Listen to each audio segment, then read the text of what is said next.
আজকের জন্য চিন্তা। অন্যের দোষ ধরা খুবই সহজ, তাই না? এটা হতে পারে পরচর্চার মাধ্যমে, এবং যারা আমরা তা করি বন্ধুদের গল্পের আসরে বা সহকর্মীদের কাজের ক্ষেত্রে। সমালোচনার একটি ভালো দিকও আছে, যা অন্যের কাজের বিশ্লেষণ করে তাদের বেড়ে উঠতে সহায়তা করে। এই সমালোচনা যেন একজন ব্যক্তিকে তার কাজের ভুল ও জীবন শুধরে দেওয়ার জন্য হয়।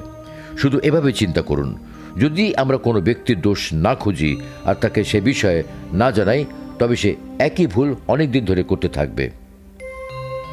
গঠনমূলক সমালোচনা ভালো, যা অন্যকে বেড়ে উঠতে সাহায্য করে। কিন্তু যদি আমরা অন্যের ভুল ধরতে থাকি এবং তাকে নিয়ে ঠাট্টা করি, সেই ব্যক্তি জীবনে কখনো বেড়ে উঠবে না। যদি আপনি আসল কাজটি করার চেষ্টা না করে শুধু আপত্তি করে থাকেন, তাহলে নিজের সম্পর্কে সচেতন হন।